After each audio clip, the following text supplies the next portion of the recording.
so good, nothing can bring me down now this time around. Yeah, I'm feeling so good. Yeah, I'm feeling so good. And I'm feeling good. I'm feeling so good. I'm feeling good.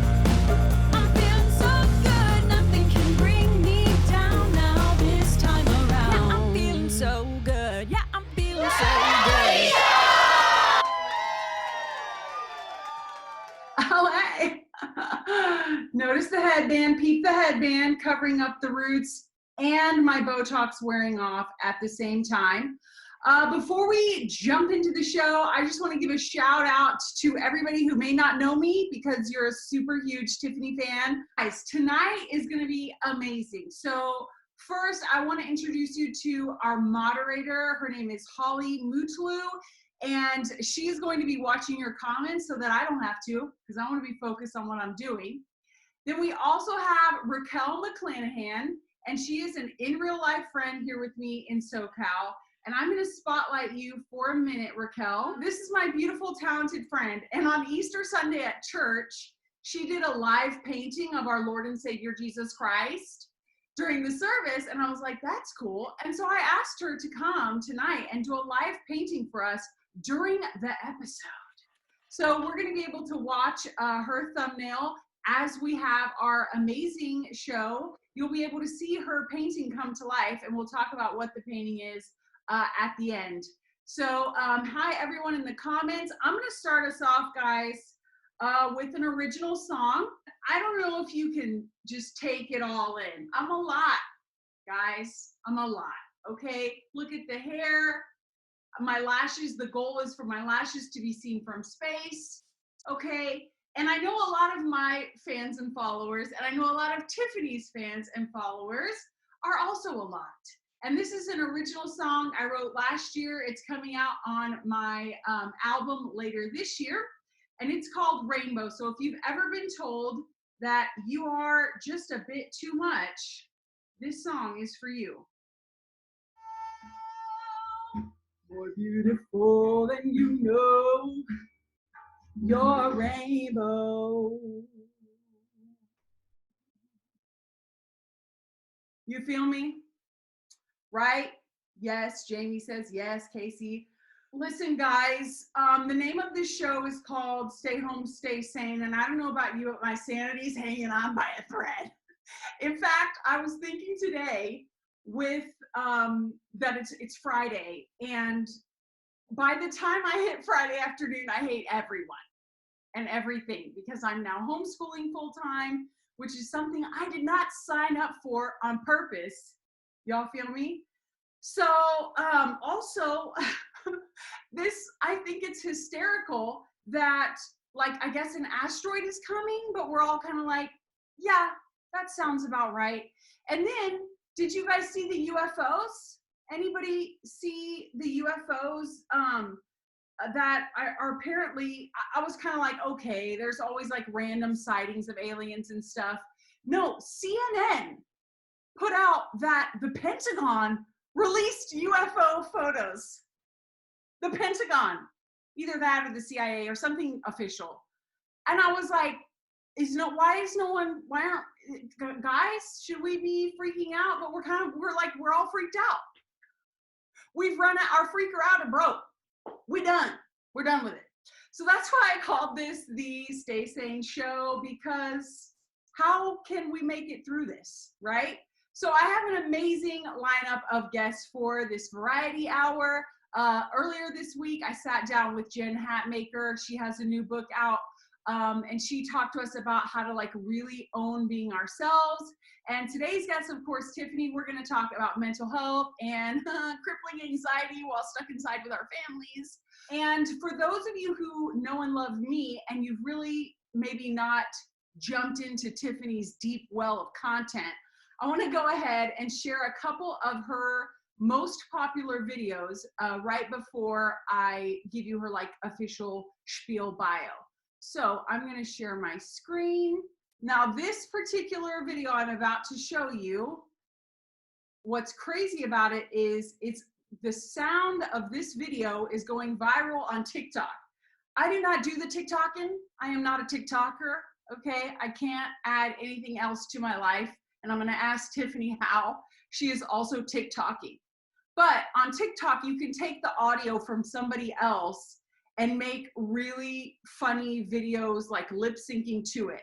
So this particular video you're about to see is trending on TikTok for the audio, and she reposted it on Facebook a couple weeks ago, and the video has over 20 million views.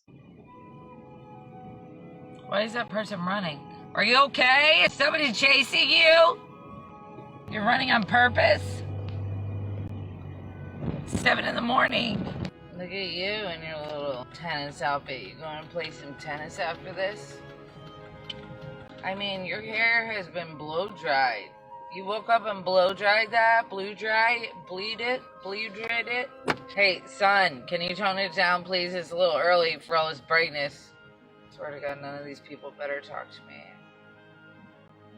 Hi, good morning. We are so excited for the book fair. We'll see you there. Okay, bye-bye.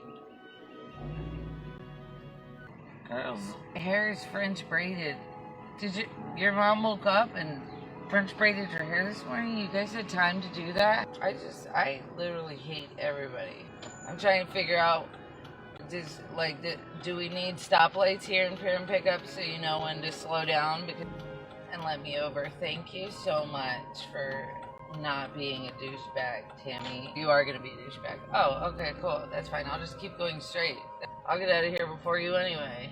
Look at this lady looking super rested, wearing a workout outfit. Are you gonna work out, Becky? Well, good for you. You're gonna live to be like 100. That's awesome.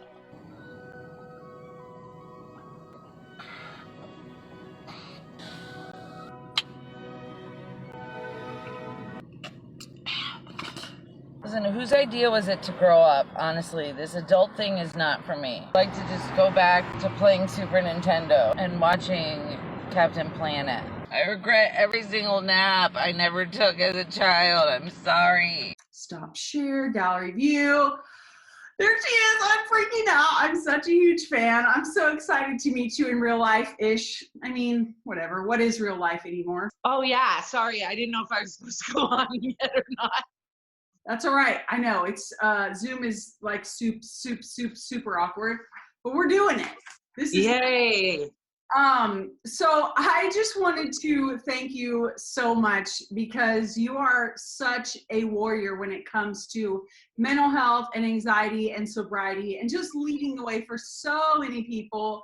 So I want to talk to you about 8,000 things. Do you have like 4 or 5 hours? Yeah. Okay, cool. No life whatsoever. Well, you guys, as you just saw in her video, so she is an amazing video creator and writer. Many viral videos, over 4 million Facebook followers. She's also an author and a speaker. She's been on the Today Show. I'm going to go ahead and spotlight you since you're the main event. Don't do that. Yeah. Your hair looks so good. Did you do that yourself in the box? Listen, can I tell you that I forgot about the time change? And so I had my hair and makeup done and ready for 5 o'clock my time. And I'm sitting in front of the camera with the ring light looking like a model. And then I realized that there's a 3-hour difference. And so I've been sitting around my house eating pizza and watching TikToks and sweating. And so this is what's left over, but I tried to look presentable. I don't feel like you look sweaty. Everyone in the comments tell her how she doesn't look sweaty. You look great. Oh gosh, no. I'm not good at compliments. Okay, no, everybody. Shut it down. Shut it down. But thank you. Okay, so for people who have followed you for a while, they probably know that you wrestle with anxiety and that you're a sober person and that you're a recovering addict. But what I didn't realize until I went digging is that you actually were like captain of the cheerleading squad. You were out there in high school, like living your best life. And then you had beer and dropped out of school a few months later. So it was like very rapid. My story is the opposite. Sort of, in that I had my first drink at 20, and then it really just kept festering for years and became more and more of a problem until I woke up and I was like, this is controlling my life years later. So it's kind of an interesting, different perspective, but I wanted to know, so you started drinking in high school and things kind of went south quickly. What was the timeline between that and when you got sober? How many years? Tell us your kind of life change story, the pivot. Yeah, it was 10 years of trying to fix myself, trying to numb myself. So from the time I ended up dropping out of school until the time S hit the fan, it was about 10 years. It started with alcohol and then it progressed. I started smoking. And at that point, like, I had anxiety and depression, but we didn't talk about it. Like, when I was a kid, I just thought I was crazy and I was weird. And once I found something that numbed me, I wanted it all the time because I didn't like who I was without it. And yeah, I mean, it's a long, crazy story, but I was eventually introduced to my drug of choice, which was opiates. And it really did me in. That was it. Once I had one, I loved it so much that I started doing it every day. And then it got to a point where my body was like dependent on it. And when I didn't have it, I felt like I was dying. And so I would do just about anything to get my drugs. And I was ultimately arrested in 2012 and charged with around 20 felonies. 20. I mean, go big or go home. Right. And the worst part, I guess, is that I had been it's not funny. I had been in a long-term relationship with a sheriff's deputy for 2.5 years prior to my arrest. And it was our friends who arrested me. Oh, yeah. I thought when I got with him that his love would be like enough to make me want to get sober, especially because I remembered like the stability that my stepfather, who was a police officer, provided for my family. So I thought that's what I needed. But addiction doesn't really care about who you're dating or what your plans or your hopes are. And so I hid it from him for 2.5 years. And I would do anything to not let him know the truth about who I was. And so I stole and lied and cheated and manipulated, and I was in jail. And in jail I had, you know, a spiritual awakening of sorts and made the decision to go to rehab, and that's where I got clean. Okay, so then how long before you met your now husband?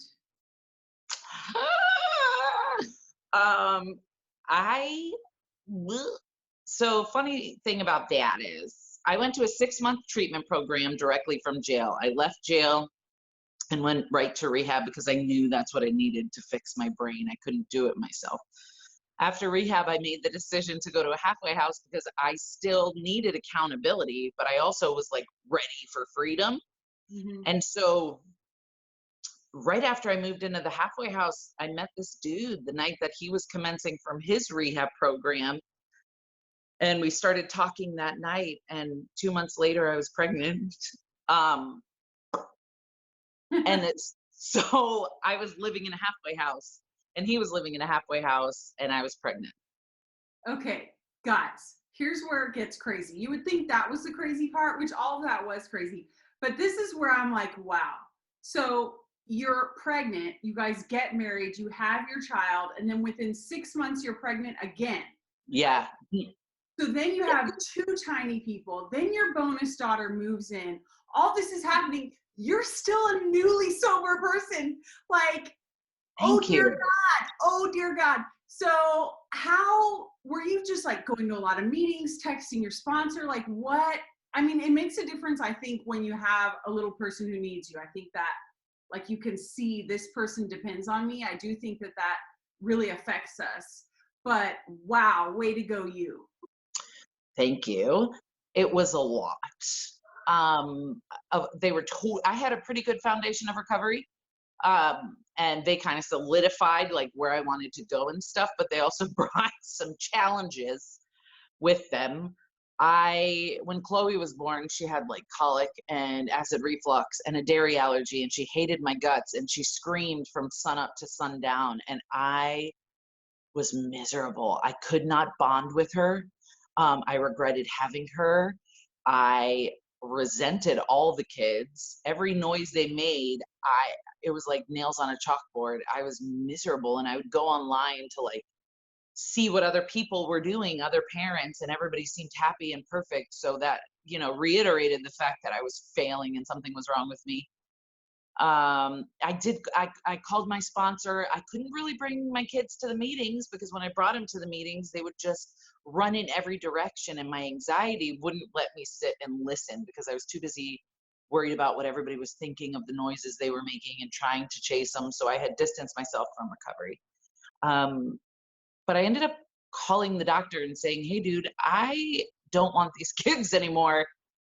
And I don't want to be a mom. So what do I do? Where do I drop them off? Like, what's the deal? And they said, come in. And they cleared the schedule, made time for me that day. And I was diagnosed with postpartum depression. And he talked about it like it was nothing, totally common. And we worked out a plan and I got help for myself. And I guess that was the first time that I reached out for help in recovery instead of keeping it inside. You know what I mean? It was the first time I was like, I have a problem.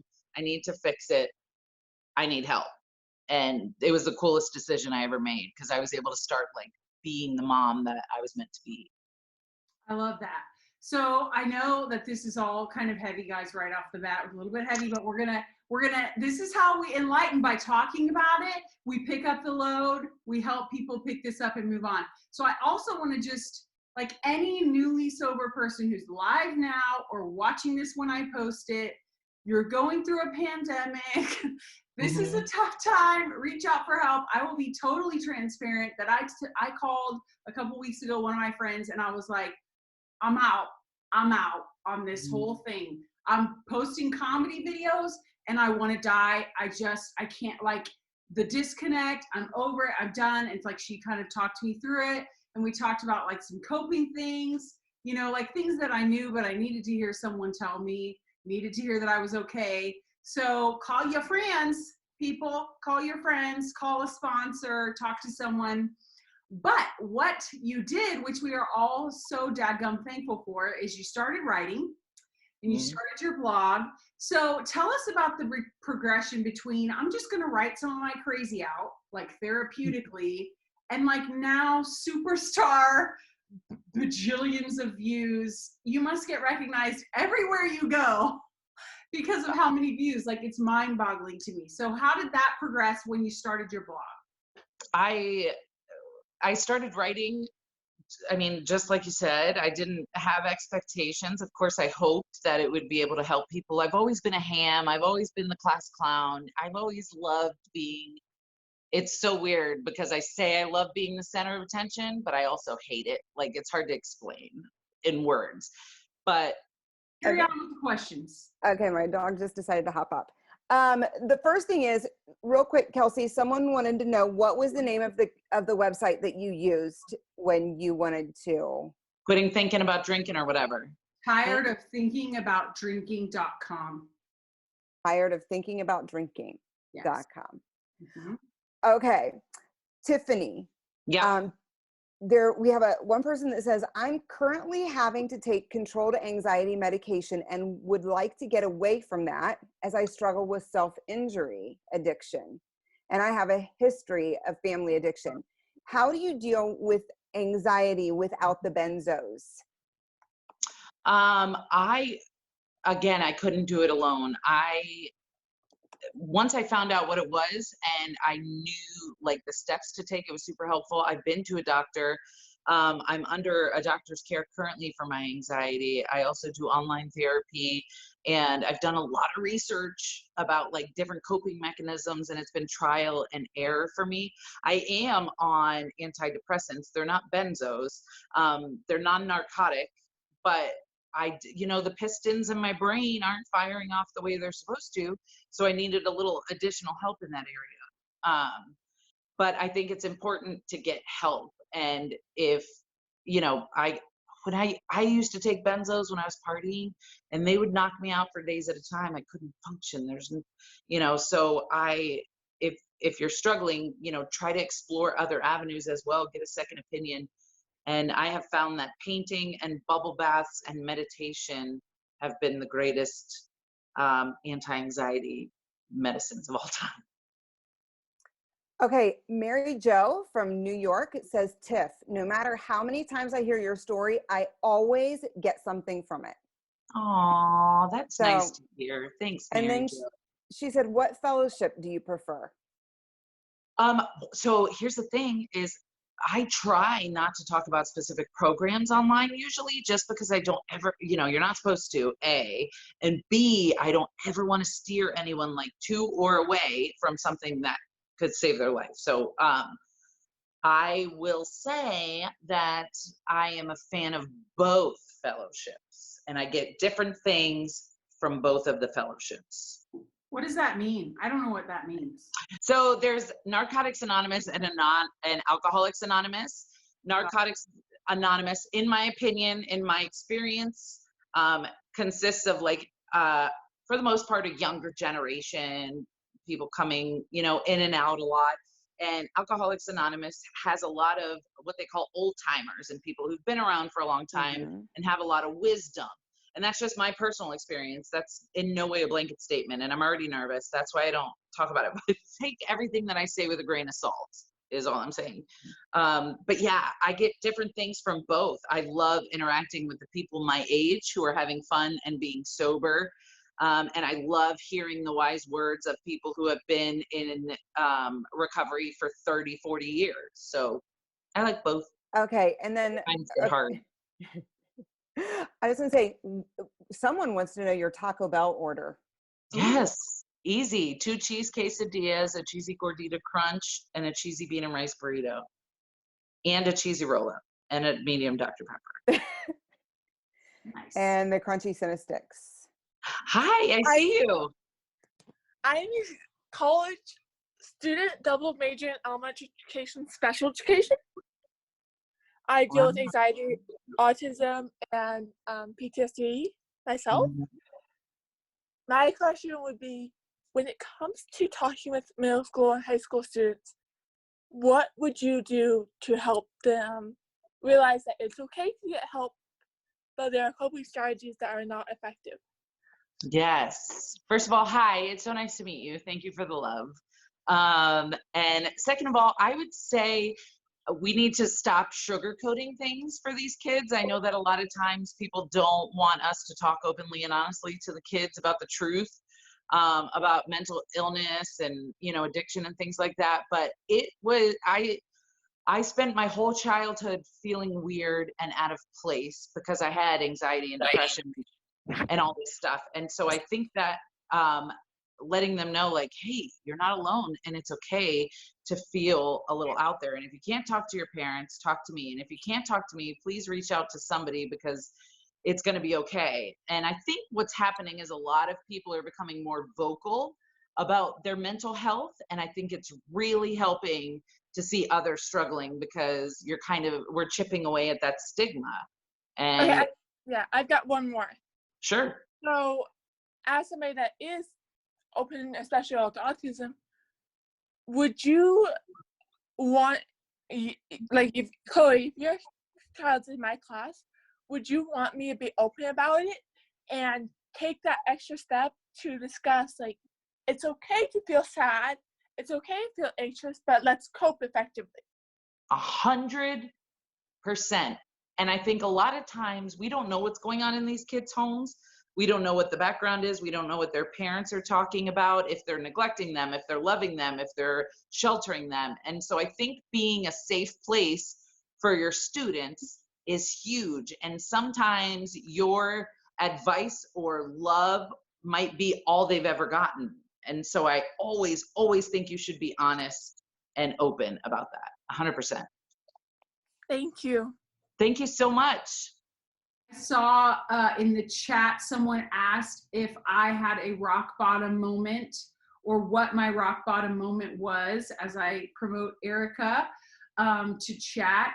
And for me, it sounds weird, but I had just written my book and I was about to launch my talk show, which if you're new to me, I've interviewed in person Tony Robbins, Al Roker, the Property Brothers, Gary Vee, like so many successful people. I just started a talk show on my own on YouTube. I literally packed this ring light and a couple other lights and cameras in my carry-on bags, went across the country interviewing people because I want to have a talk show like this. So I started doing that. But before all of that started, I just kind of had these dreams and ideas, and I just had it impressed upon me. I feel like I felt the Lord, which some people might think was weird, but I felt like I heard God say, I'm not going to bless what you're doing if you don't get sober. So then I went to a conference, and at that conference, I felt like every person on stage was talking to me. You know how you have those moments where it's like, oh, that's a sign. This is exactly what I'm going through. So then after that conference, I called my parents, because there's no going back from that conversation once you tell your parents, right, Lynette? Yeah. And then, like I said, I think honestly the answer is the day 18. I think that was really my rock bottom, to have gone 17 days and feel so good and be doing it, and then crash and burn. The morning of that 18th day was so sucky and terrible and horrible, the feeling of just letting myself down like that. So I think that was probably that was really my rock bottom. Okay, Erica, I'm gonna see if you can unmute. There you go. You have a question? Oh, there you are. Yeah, I'm also the one who posted the BPD resource. So if anyone wanted to message me, feel free. Yeah, so my question for Tiffany is, if you could create your own rehab, what would that look like? Oh my God. And I'll give you all the money that you need. A lot of little softball questions here. Yeah. I love it. I would make like if I was rich and could do whatever I wanted, I would make the patient to counselor therapist ratio more equal, so that patients could get dedicated one-on-one time with people. I would make the programs flexible to the person and not just a set curriculum for every single person who comes in. Mm-hmm. I would not give them a bunch of medication while they were there. This is based off of my experience in rehab, but they tried to give me a whole bunch of other drugs, and I was like, this feels like it's defeating the purpose. But I think, and I would also not make it so expensive for people. It's like over $1,000 a day, and if you're buying drugs, you don't have that kind of money laying around for a 90-day treatment. So I would make it affordable. I would do grants and scholarships, and I would do a lot of follow-up as well. After they leave the program, we continue to work together somehow. Like, I'd have a team set up that follows up with each person. Nice. Sweet. Yeah, thank you for sharing. Oh, thank you. And I love that poster behind you with the I know, that's what I aim for. Like, I look at her and I'm like, yeah, that's me. Okay, guys, I want to show you here what Raquel has done real quick. So how awesome is this? She's so talented. Raquel, which Holly will put her username down in the chat, but she does amazing denim design. So imagine this like cut out and then put on the back of a denim jacket and then like bedazzled. She does amazing denim work. But one of my raps in one of my videos, which was the affirmations rap. So if you're feeling a little bit low and you want to feel better about yourself, I said a bunch of positive affirmations, but as a rap. And the last line of it is, "You're a mighty llama corn queen." So I asked her if she would do a llama corn for us live tonight, and I love how it turned out. Don't you guys love it? Oh, can you see it? I see it now. Tiffany's just joining us. I was like, that is a bubbly unicorn. Okay, but now it makes sense. Yes. Okay. Everyone loves it. It was so fun to watch. They're saying, yes, it was really fun. I was watching you as you were painting. Really cool. So thank you, Raquel, so much for doing that for us. And she'll post it on Instagram and stuff for you guys if you want to Like I'll probably make it my phone background, to be honest. Okay, so I'm gonna take Jessica's question, and then we're gonna let Tiffany get back to her non-life, as she says. And Holly, were there any other questions that we missed? There is one question that says, how young is too young to talk about mental health, and what is a good age? In my personal opinion, I think it has like less to do with age and more to do with like maybe emotional maturity, kind of, because like my 9-year-old is so wise and mature and understanding. And even if I tried to get things past her, she's just very intuitive. However, when my 4-year-old is 9, I already know that it's not going to be it's not going to be the same thing. So I'm probably going to have to hold off on telling her. But yeah, I think people ask me all the time, you know, can I let my 12 or 13-year-old read your book? And I'm like, I wouldn't recommend it because it is very graphic. There's graphic talk of drug use. There's graphic situations. And while, yes, you know, it would be good for them to hear that, I'm always really super nervous about exposing somebody to that for the first time. But I am also a huge advocate of scaring people with the truth, you know what I mean? So I don't know.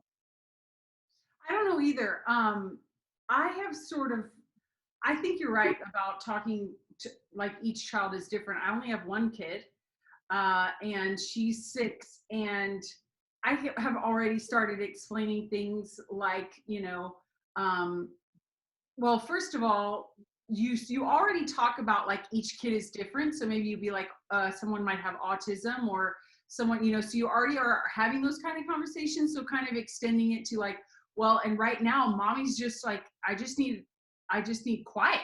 Like, I just need quiet for a minute. Sometimes people, so, you know, which is not a deep discussion, but it's just explaining on her level that my mom has to take breaks.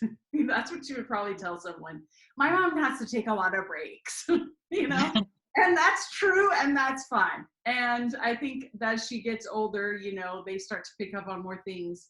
And I don't know about, I don't know. She's just 6. So I feel like I still don't know anything when it comes to parenting.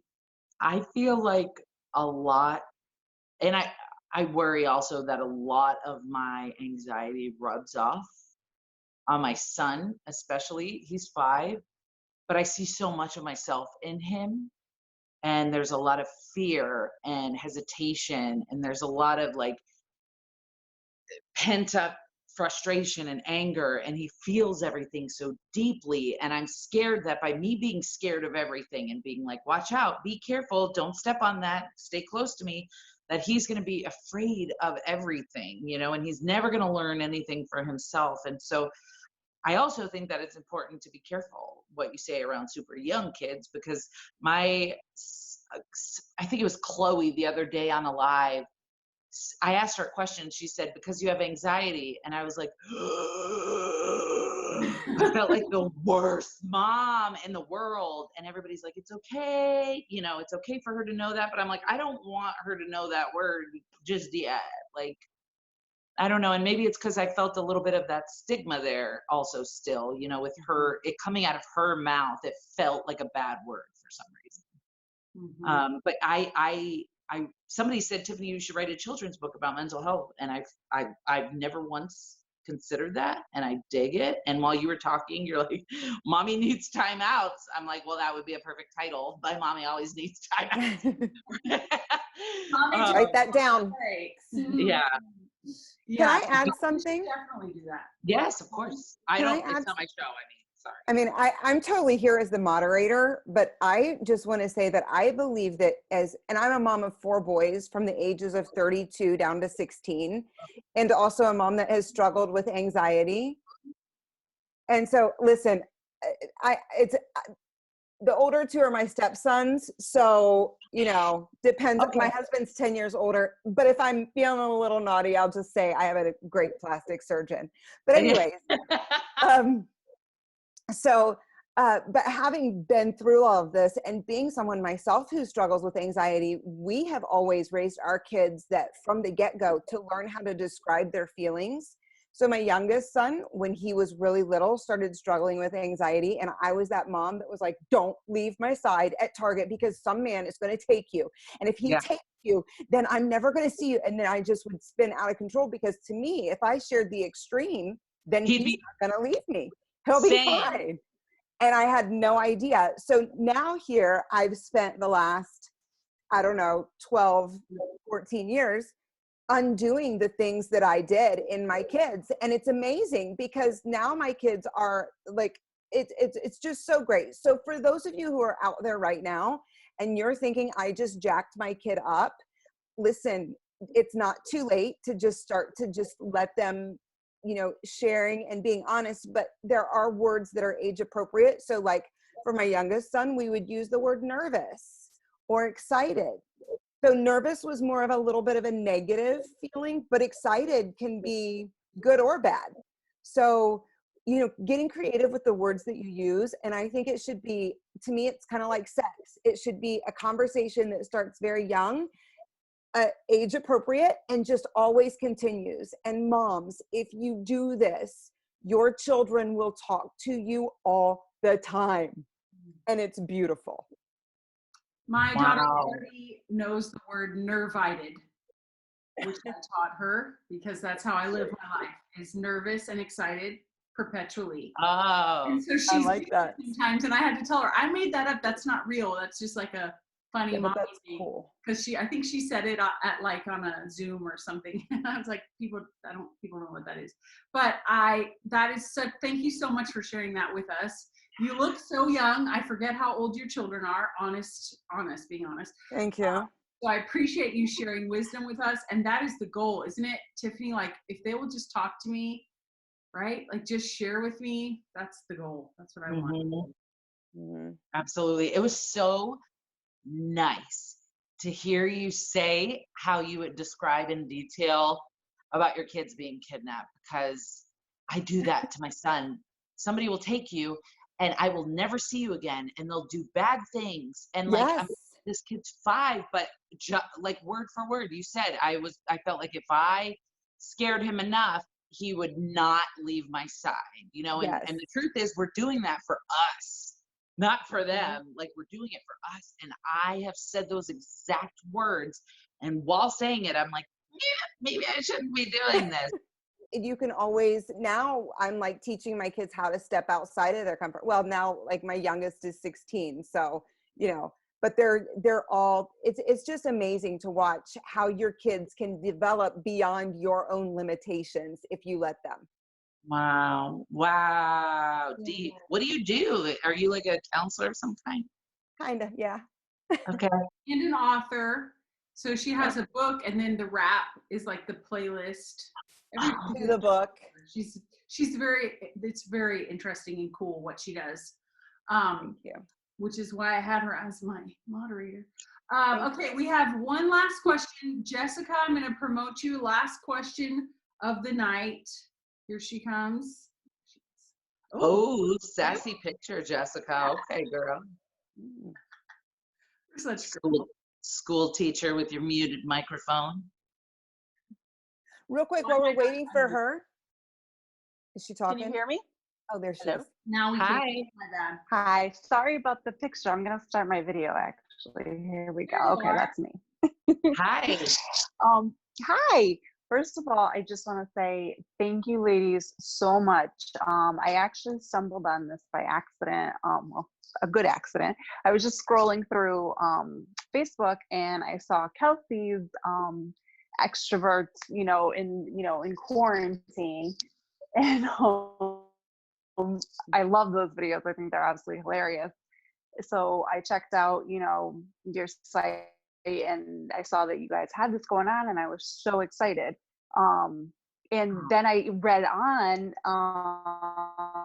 that y'all are in recovery. So I was like, this is such a bonus, because so you're funny, you're in and I hope you do a ton more of these things. But I guess my question to Tiff is, I'm sorry if you don't like Tiff, I'll call you I Tiff. love it. My question is, so you said that you got into a relationship kind of quickly, things fell together. How did you all maintain your sobriety together, and being so new in a relationship? Honestly, to 100% honest, I think we got really lucky. To be 100% honest with you, I'm surprised that like we're, you know what I mean, we're still together and we're happy. Our recovery was separate, and I had to work really hard not to take his inventory on a daily basis. And it really helps. Like when we would go to meetings, we would sit separately. We wouldn't sit together because we were there for the message, you know what I mean?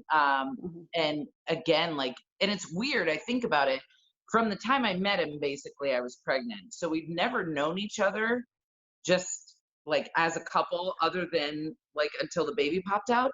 So I wonder, like, when our kids grow up and leave, like, what if we don't even know each other? Like, what are we going to talk about? Like, you know what I mean? But I think that when you want something, you both kind of work together, and it's been great. I got really lucky. He's awesome. And both of us have the same goals. And that's really helpful. At the time we made the decision to get married, I wasn't looking for somebody to fix me or to make my life worth living. I was looking for somebody to like add to my already amazing life. And that's what happened. Instead of, me dragging him to where I wanted us, we just met each other halfway and went together. And it's super important. Awesome. Well, again, thank you guys so much. Everything that all of you are talking about, like, I can so relate, like the whole anxiety, passing it on to your kid. I have a 21-year-old, and he actually is showing signs of anxiety. What the hell are you guys drinking? What kind of water? What? Well, you know what it is? I always say that alcohol preserved me. Oh, really? Because it had the opposite effect. Yeah. We were drinking different things. Wow. But yeah, so he's experiencing anxiety too, and it's so difficult because he wants to run right to the benzos, and I was on benzos for years, prescribed, but I don't want him to go down that road, you know what I mean? But I get where he's coming from with the crippling panic attacks, because I had panic disorder, and it's so hard, and that's a huge part of why I started drinking, was my panic. And so it's tough, and you don't want to see your kids go down the same road. Can I ask you a weird question? This might be weird for me to even ask a question. I'm sorry for holding everybody up, but I just want to know, because when I get to that time in my life where if my son does start exhibiting the same behaviors that I did, I feel like because of my experience, I would be able to help him better. Do you find that, or is it hard? Absolutely. And the thing is, like you had mentioned it, I have been completely honest with my son ever since. He's my only child, and he's my world, literally. I had him at 17 years old. I've never not known what it's like to not be a mom. You know what I mean? So I've been very, very open with him. We have a very close relationship. Like, literally, when he started having sex, he came to me and he's like, "Mom, will you buy me condoms?" I'm like, "Absolutely." You know what I mean? He tells me everything. Thanks. Thank you, Jessica. Thank you, ladies, so much. I'm so glad you saw this in your feed. I know. It was fate. Oh my God. Oh, there she went. Rude. It was Zoom that did it. Okay, I can see up there. Yeah, Casey wanted me to say the name of Tiffany's book. Yep. It is High Achiever, right? Yes. Thank Because you. I did type it in the chat as well. Awesome. And I heard you do have an audio version, right? That's like a more produced version. Yes. Why are you making that face? You don't get the audio version?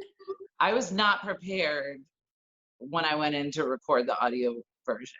How daunting and difficult it would be. I mean, I'm not complaining, but you have to do different voices for different people.